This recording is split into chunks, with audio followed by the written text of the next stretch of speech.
Okay, we're live. Morning, Jane. Hello.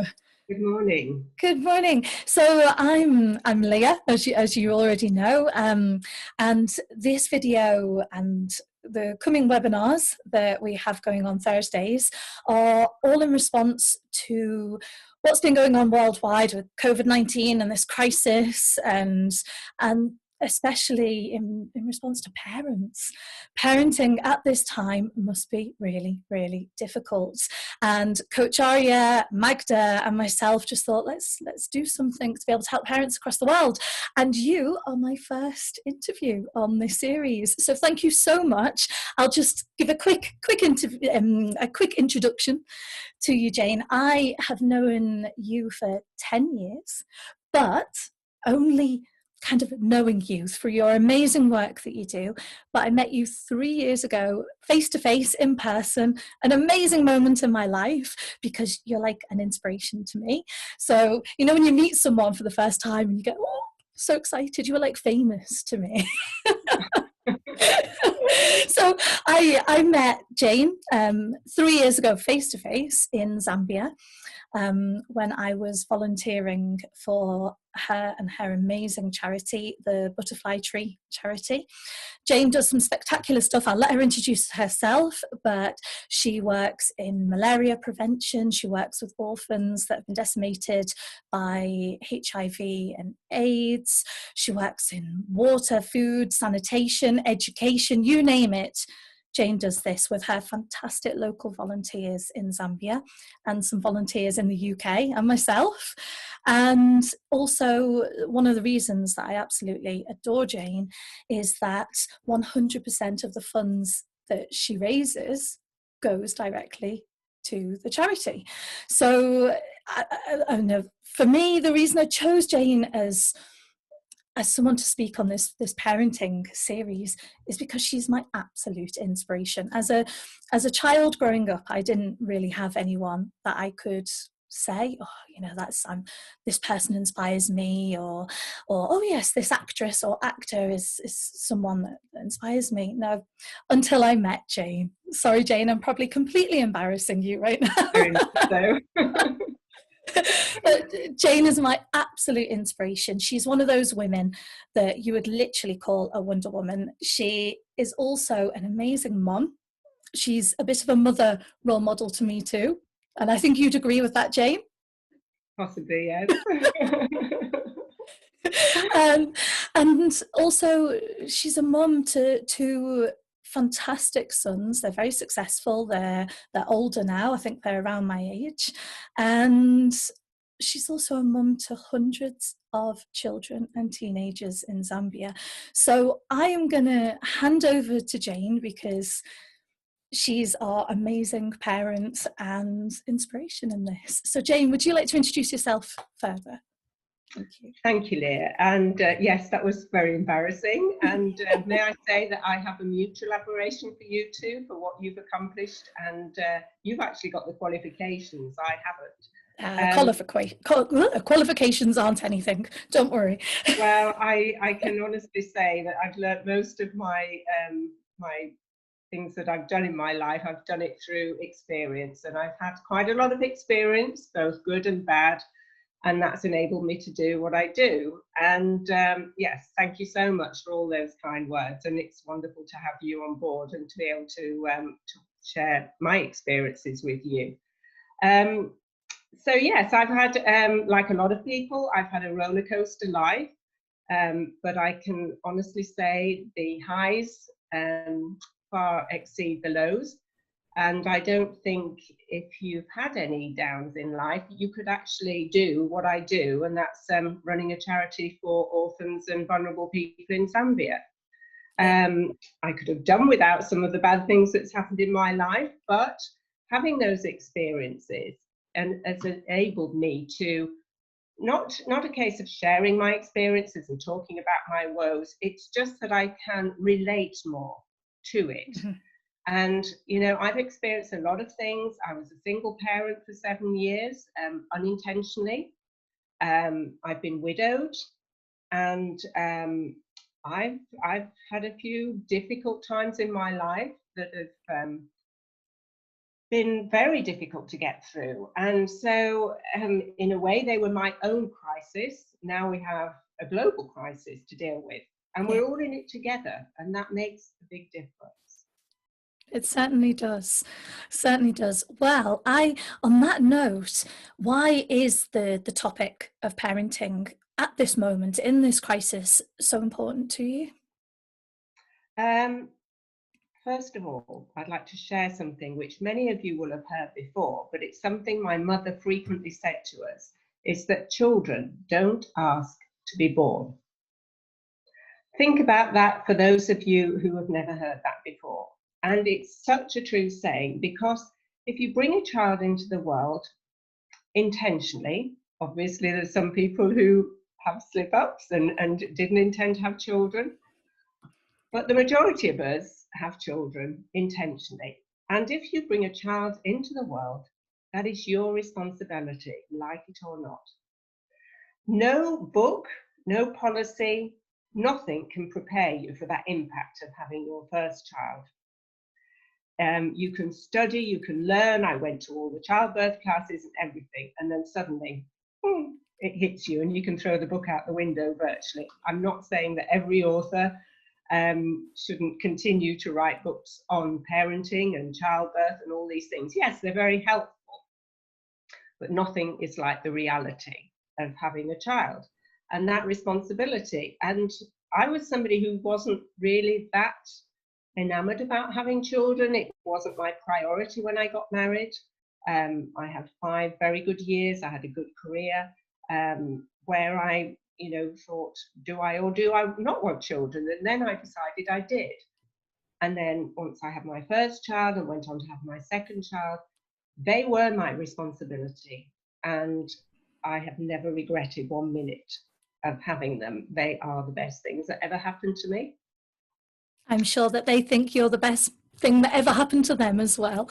Oh, I don't know about that. I'm sure I've embarrassed them on many occasions. That's what mums are for.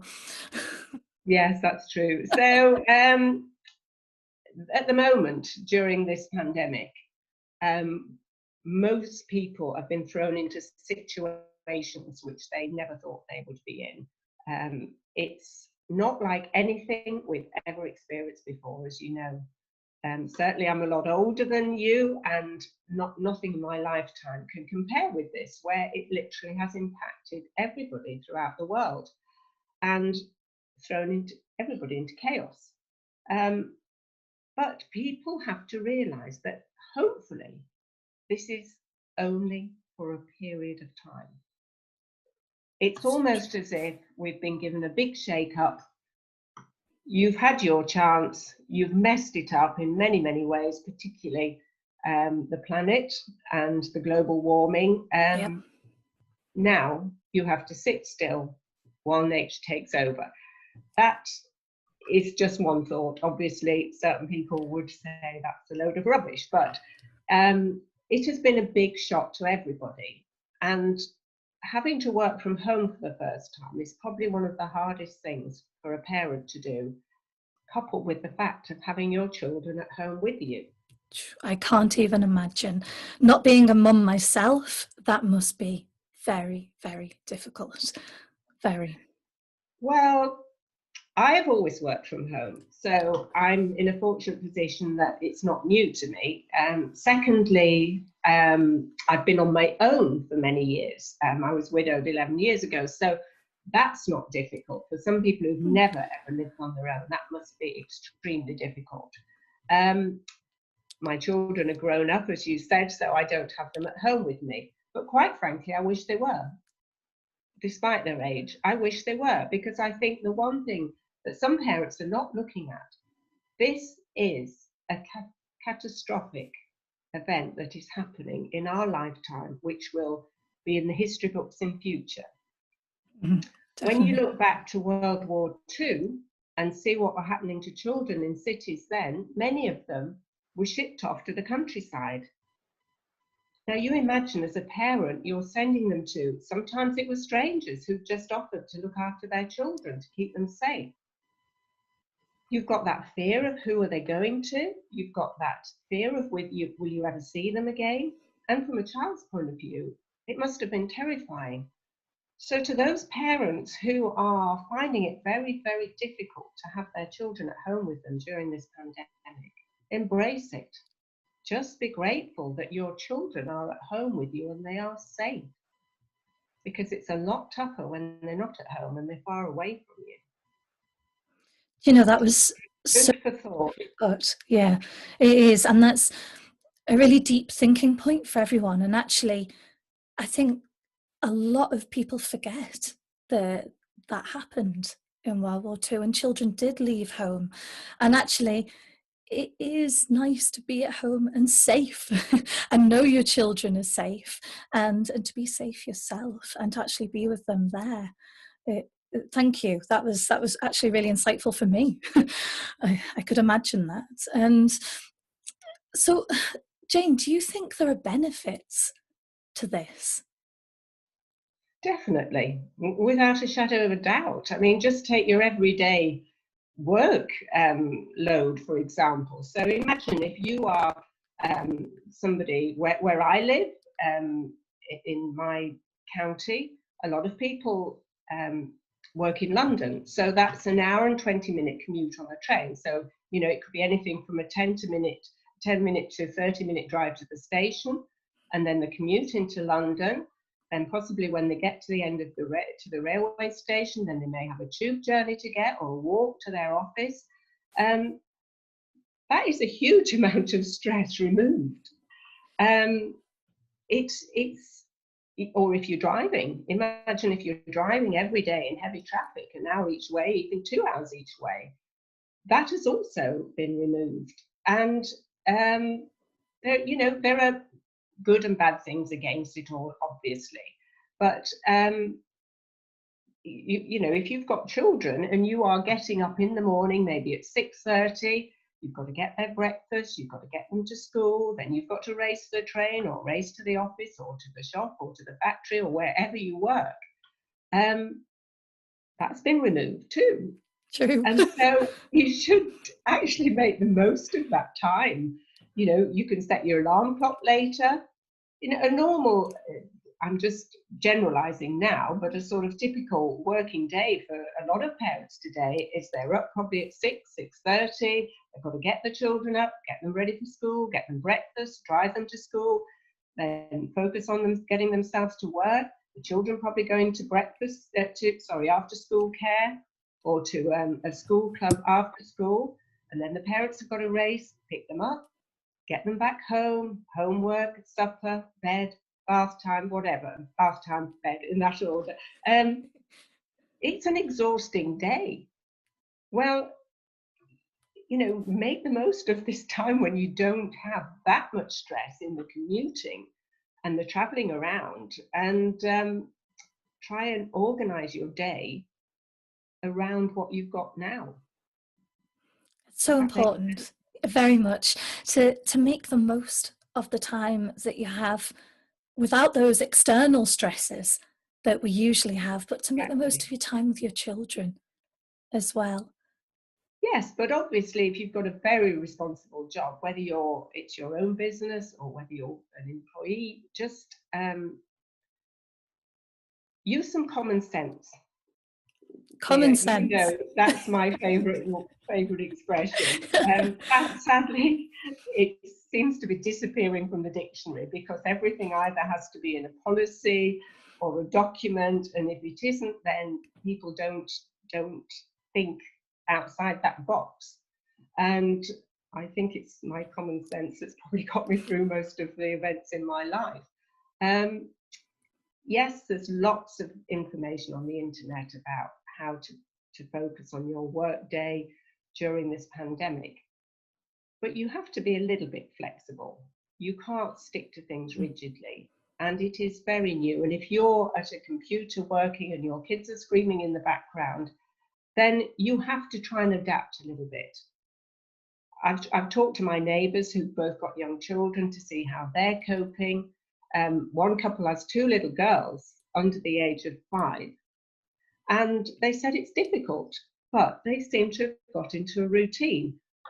One of them gets up very early and does quite a lot of work before the others get up. And then he works through till lunchtime. They have lunch together, and then they swap over. And the father will look after the children in the afternoon while the mother's working. And then if you have to work in the evening when the children are in bed, then so be it. Again, it's not forever, hopefully. It's just a short period that we have to adapt to. And that structure is really important, but a structure that's tailored to each family, each parent, and especially if you're a single parent, that structure, it must be difficult, very difficult, but also for the children to be able to get into the structure and to be at home all the time. This is very new, as you say, very new for everyone. How do you think children are coping? Children are a lot more adaptable than adults. We all get, the older we get, the more we get set in our ways. So it's very difficult to adapt. Children are very adaptable, and children get over things very quickly. Obviously, there's different scenarios. If you've got a nice house and garden, and I'm blessed to have a wonderful garden, which is my sanctuary, then it's easier because the children can go out and play in their own garden. But if you're in a high-rise flat in the middle of a city, then obviously it's different. But I think it's important to talk to your children. I've always talked to my children, not always telling them things I've wanted to, but children are not stupid. And I think you have to keep discussing these things. It's very easy to protect them and wrap them up in cotton wool, which I'm a typical mother who wants to do that. But I think you have to make them aware, because if you don't, somebody else will. One of their friends will tell them what's going on, and you'll be questioned, why haven't you told me about that? So it's very important to discuss these things. But it's very strange for children too. Their routine has been broken up. Mm-hmm. They're no longer with their friends at school. They can no longer freely go out to play. So it's very challenging for them too. And also, it's terrifying. Yes. If they've got access to the news, when you hear the statistics, you hear the death tolls, let's face it, a lot of us are terrified of what's going on. Yeah. So for a child who doesn't fully comprehend what's going on, and indeed we're not fully aware of what's going on because it's all so new to us as well, it must be terrifying. So it's very, very important to reassure your children constantly and show them the love and care that they need to be able to get them through this. There's no good in holding back. So what I'm trying to say is, if a child wants to discuss things with you, let them discuss it. And actually tell them, well, I'm very frightened too, but this is how I overcome it, and give them some ideas like breathing exercises, reflection, or distraction. Give them things to take their mind off what's going on around them. 100%. And I think, as you said, conversation and that connection with your children is so important now more than ever.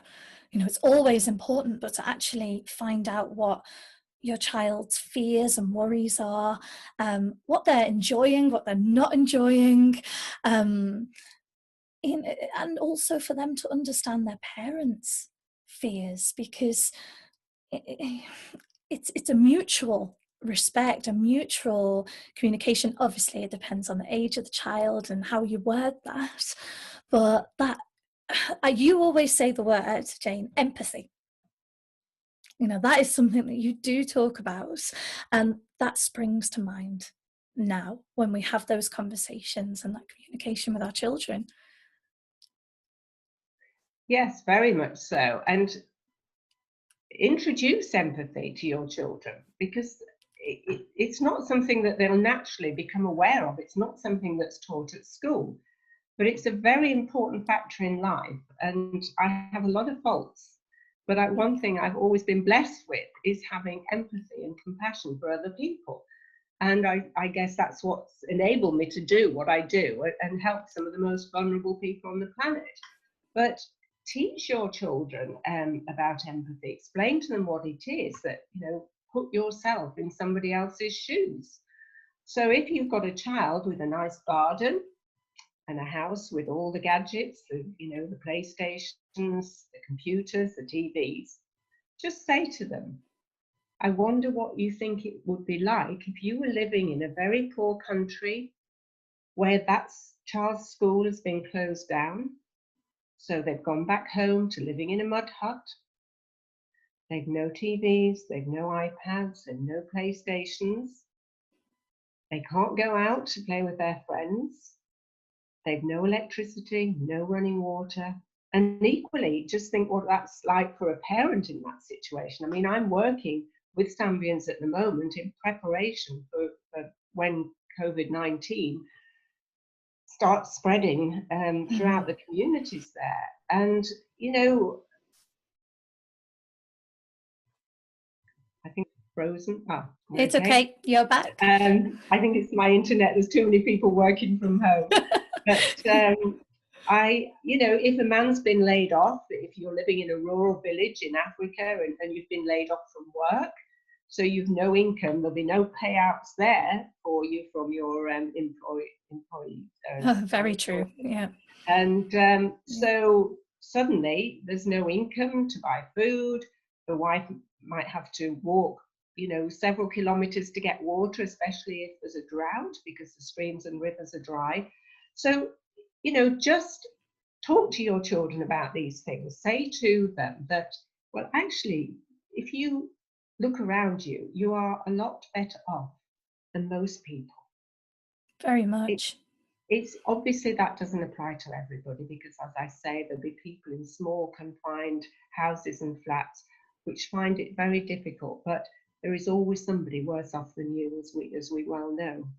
But unless you talk to your children about this, they're not going to understand.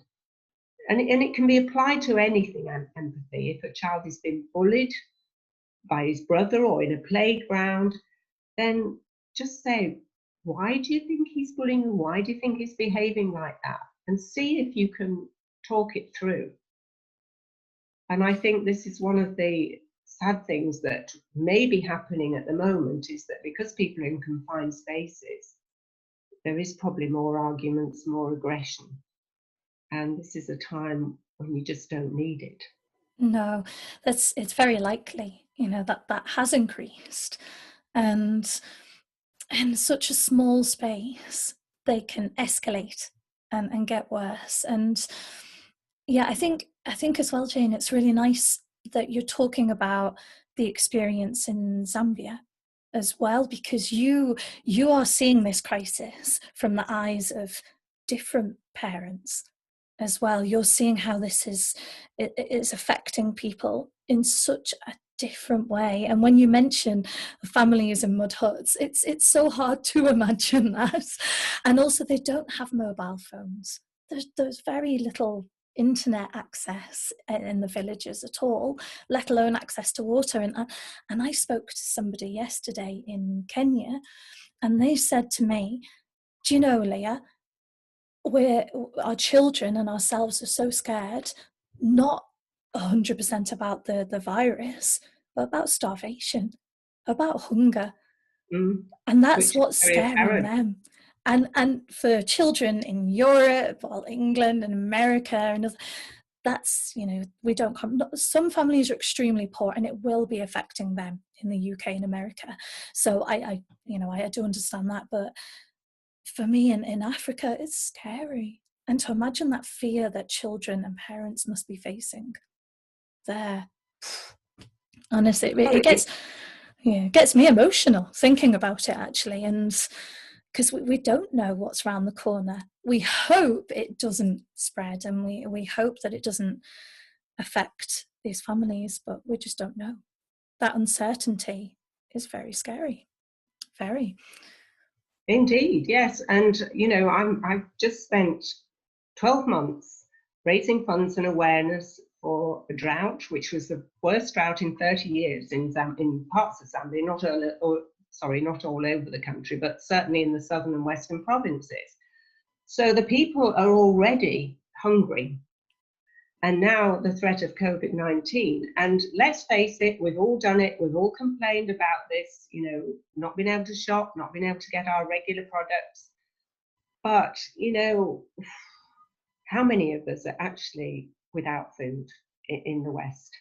Yes, we have to queue online to get an online delivery. We have to queue at the supermarket, which is risky, obviously. But if you stick to the guidelines, then you should be fairly safe. But you imagine if you've been suffering for the last 12 months from hunger, where you've gone 2 months without a meal, just literally living off wild fruits or roots, which can be poisonous if they're not boiled. And then you're just getting through that because the rains have come, you've started to grow vegetables, and then suddenly this. So everybody, one of the areas I work is tourism area. So a lot of the village people work in the tourism industry. Everybody's been laid off, as you can imagine. Yeah. So not only are there people who were suffering from hunger, still hungry, but you've now got a whole new group of people coming back to the villages with no income. So I was told the other day that the hunger is now worse than what it was during the drought. Scary. So when we complain about not being able to get our toilet rolls, and I am so tired of those toilet roll jokes. Honestly. You know, at first they were very, very funny, but you know, looking upon on it on the serious side, if we have to go without our favourite cereal, if we have to go without our favourite fruit, or we have to live out of canned food or frozen food for a few weeks, we've still got food. We're not going to be hungry. Yeah. And I just think people have to analyse a little bit more. It's not good to analyse too much because then you start thinking too much. Unfortunately, my brain is always analysing. But you know, just think of the positives, as you said earlier. Just think, well, what are the most important things in life? Mm-hmm. Am I healthy? Am I safe? Have I got food? And, you know, what we're talking about today, have I got my children with me? So I think, you know, it is tough and it's very scary. But one of the things I would like to suggest, if it's okay, is to overcome some of the fear. Definitely. Would you like me to talk about that? Would you like to talk about that? And if you would, yes, please. Yes, listen, me more than nobody, I suffer from, I get anxious, I worry about my family, I worry about the charity and where we're going to get the next funding now that this has happened and all these kind of things. And I was unwell for a few weeks recently, and I had just travelled off a plane. And 5 days after getting off the plane, I got quite sick. I had a high fever. Fortunately, I didn't have a cough or shortness of breath. But several weeks ago, we didn't really have that much in the media about COVID-19. So I self-isolated, and then I had a doctor's telephone conversation. He didn't think it was coronavirus, but obviously without the test, there's no proof. But it's persisted. So several weeks later, I am just starting to feel as if I'm turning the corner now. But obviously that makes you anxious because you're seeing all these horrific images of people in intensive care, of people being, you know, hate to say it, but preparing mortuaries. As somebody said the other day, I am digging for graves for people who haven't yet died. Mm-hmm. And it is horrifying to see all these things. So one thing I have learned to do, restrict my news viewing and check on it in the morning because obviously new news comes through, and then listen to the government's briefing in the UK. Obviously different countries have different times when they do their briefings. Listen to that at sort of 5 o'clock in the afternoon and then switch it off. Because I was finding that if I was checking the news all evening, then I was lying awake half the night and getting very, very anxious. The other thing that I would like to comment on is this social media. Now, for once, social media has come into its own. We're loving it. We're getting contacts from friends who we haven't heard from in 20 years. Very true. Checking to see if we're okay, which is wonderful. And you know, all the bad publicity that social media's had, and rightly so in some cases, now we can at least say thank goodness for social media. But the one thing I'm seeing a lot of, and I've learnt this myself, is that we are all willing to try and help our friends and family get through this crisis. But don't post things unless you know they are factual. I was inundated with posts from a group of friends saying, this is what you must do, this has come from a doctor, blah, blah, blah.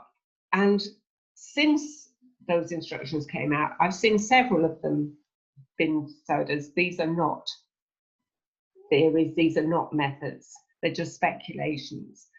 And I stopped doing all of that, and I cannot tell you the relief of not checking my WhatsApp every few minutes to see what groups of friends are posting.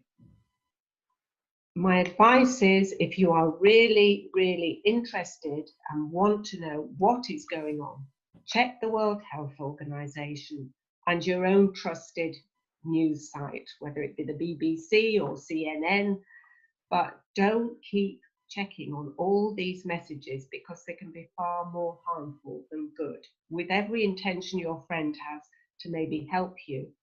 Unless it's fact, don't share it. Well said. Definitely. Definitely. And it does raise anxiety. Social media has its benefits, like you said, with being able to speak to people. You and I, we're on social media often, usually talking work stuff, and I'm worrying about what's going to happen in Zambia with orphans and etc. over there, and to keep each other smiling, which is lovely. You always send me something to cheer me up and and so on. But there is a lot of fake news, and I know myself, I'll get a message from my mom or someone, oh, Leah, have you seen this? Isn't this scary? And I'm thinking, that's not real. And everyone's anxiety is increasing from something that's not even true. So it's got its benefits, social media, and its negatives. Yes, and you know, we've all got to accept this is it. We can't do anything about it to stop it happening. And people are, and include, especially reporters, are so readily there to every day to criticize the government's efforts, whichever country it's in. There's always something that's not right. There's always something that went more. They're always asking about when's lockdown over. You know, even for these experts in healthcare, in politics, this is a new virus. Yeah. And you learn every day. Even the experts don't always get it right. But I think if you listen to the science, they're far more to get it right than Joe Bloggs, who is speculating on something. You know, I've read some very interesting data and statistics, and one of the things I read, I hope it does come true, because it would be phenomenal. It could save so many lives. But I'm not going to start spreading that to people, because they'll say, oh, this is it, this is the cure, this is what's going to, or this is a vaccine or treatment that's going to help. So just don't spread that. And then another tip I read the other day is, if you are working from home and you are a person that gets easily distracted, which I hate to say I'm one of those people. Yep, I'm in there. Take your social media off your browser and move your mobile phone away from your computer if you're working on a computer, because it's so easy to keep checking your WhatsApp messages, or just think, oh, I'll see who's on Facebook, see what's been posted now. Take it off, or just don't use it, because you must keep focused. Obviously, if you're working for an income, you have to keep focused on what you're doing. And if you're not set in rigid time work with the company you're working for, with your own company, and it's all too much for you, you've been saturated with the news, then just take time out. Just, you know, go for a walk around your house or walk around your garden, and then refresh yourself, come back. Good guidance. guidance. There's lots of things you can use to overcome this fear and anxiety. Deep breathing, mindfulness, an amazing book, which Americans can relate to, was written by no other than Goldie Hawn. And it's called 10 I have it here Have you because got it you there? got me this for Christmas. 10 Mindful There we Minutes, are. there you are. And honestly, it's one of It's the best books I've ever written, because it's not jargon that we can't understand. It's something that every parent can relate to, and they could help their children.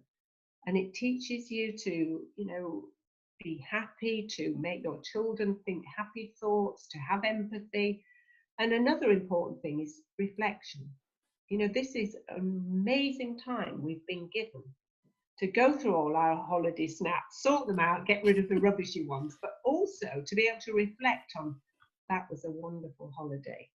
And to see happy faces and children playing on the beach or in a park or in the mountains.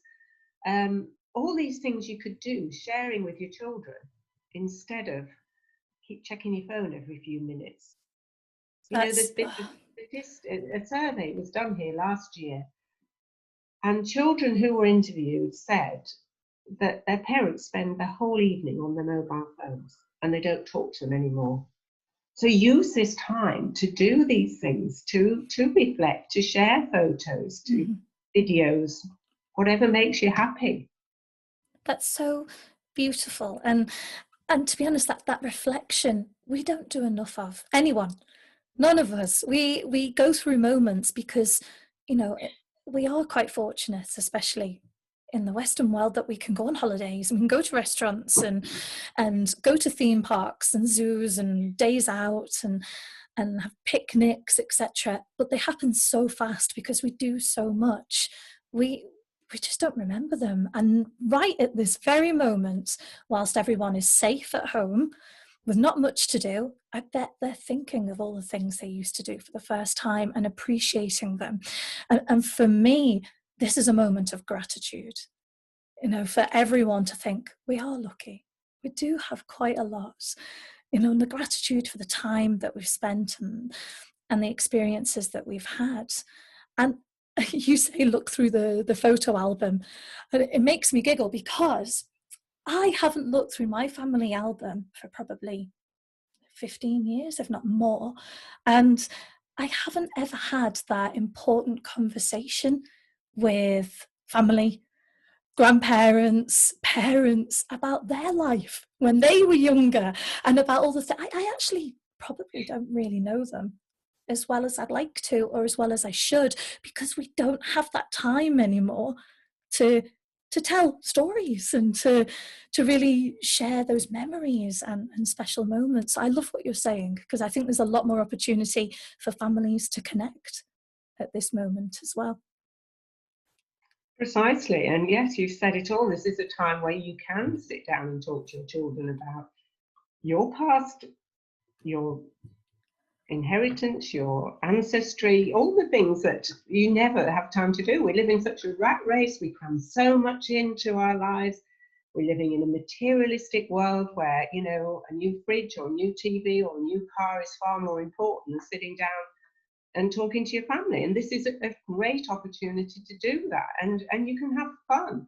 And reflection can help you get over anxiety. So, if you are extremely anxious, and I have experienced that in the last few weeks when I've been really unwell, then practice deep breathing. There's different methods. Mine to get my breathing stable has always been breathe in to the count of 4, hold for the count of 4, and let go for the count of 4, which I've told you. Doing it now. Do that 3 times and you find the oxygen gets back into your head and you feel more rested. I'm settled. And I put that into practice with a young man who is mentally challenged when I was in Zambia recently. And sadly, he was being bullied. And he came to the headmaster's office and he was in the most terrible state. And he was hyperventilating. You could see it. He was panicking. And, I went to him and he can understand, even though he's got some intellectual impairment. And I just said, Robbie, just listen to me. And I showed him how to breathe and he did it. And honestly, the calm that came over him was amazing. And he was fine then. And, you know, for somebody who couldn't fully understand what was happening to him, why were these children bullying him? It was exceptional how he suddenly just relaxed like that. So, you know, a time when you are doing the deep breathing, also combine it with reflection and think happy thoughts. Don't keep thinking about all those images that you're seeing on the TV or the statistics, which are so horrifying. Just try and reflect on a happy holiday or a wedding or a christening or something that's been very special in your life. It's helped me a lot. I'm not saying it's going to help everybody, but it has helped me a lot through some anxious times. Oh, Jane, thank you so much. You've even provided me with some insights and reminded me to do the breathing technique, which I literally found myself doing as you were talking about it. I'm asthmatic, and when I get anxious, my breathing goes, or I just forget to breathe. And Jane always says, Leah, breathe 4 seconds in and 4 out, and it does. It works, and I do it, and it even helps with my asthma sometimes. So it's a very good point. And Jane, thank you, because your reflections on your work and on your own experience as a mom and as an inspirational person that I do believe is a mum to hundreds of people. There's even a baby Jane. Yes. 3 of them, actually. 3 baby Janes. 3. And I better explain before you get this mixed up. So because Jane is a very well-known face in the community that she supports, or community, should I make it plural now, that when there's a new baby born and it's a female, it sometimes gets called Jane. So yeah, Jane is an absolute role model to me, and I really appreciate your guidance, as I'm sure lots and lots of people will. Jane, is there one, or do you have one final message for parents all over the world during this really difficult time? If you could just summarize something in one message.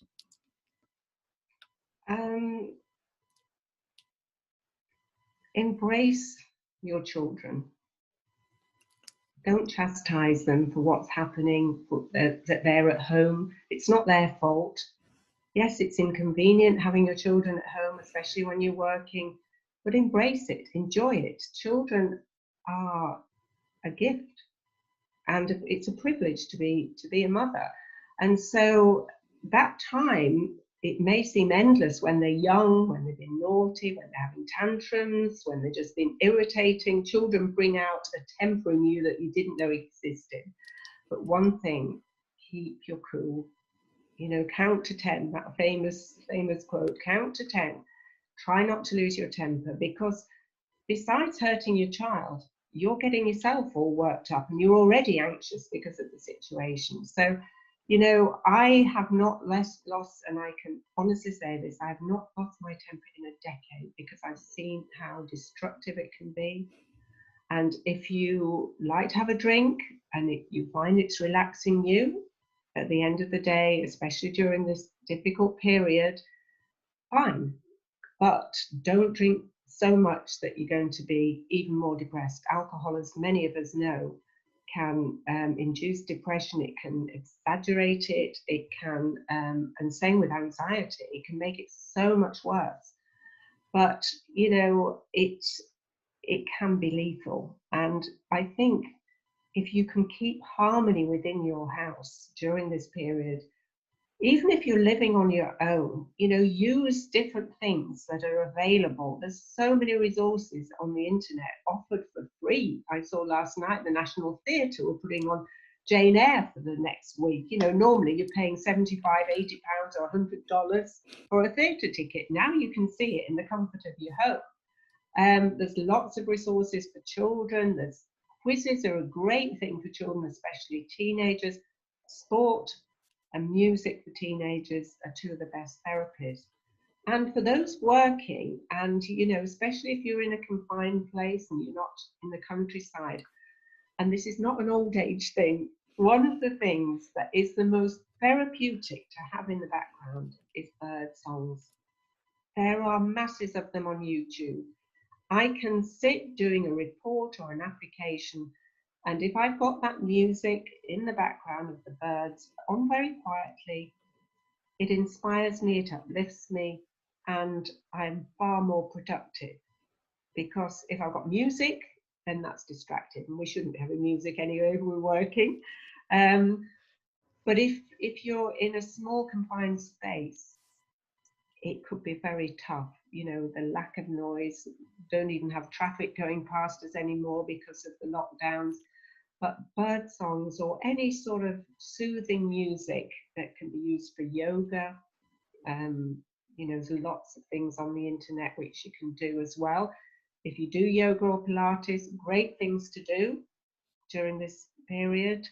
And I even saw somebody had run a marathon on the spot recently. So it doesn't, Wow. you don't necessarily have to do, you know, have a big garden or a backyard, as they say in America, to do all these things. But yes, those are the sort of things I've learned and things I've read about which are successful. So I hope my advice or just my pointers to you people who are suffering, we're all suffering, you know, but just think of those who are far worse off than you are, and it might help. Jane, thank you so much. Thank you. Those final words that you said, tips, recommendations, they're going to really help quite a few people. And straight away, you know, bird sounds. I didn't even think about the sound of the roads and the traffic, because that can actually soothe people. So that's all disappeared. So what a great recommendation. And there are lots of YouTube channels, etc., out there to listen to them. You have been an inspiration to me and an inspiration to everybody else. Thank you so much. And everyone out there, if you like what you've heard, which I'm sure you will, and you want to find out more about Jane and her spectacular work, go to thebutterflytree.org.uk. Am I right there? I have got it right. Oh, good. Yeah.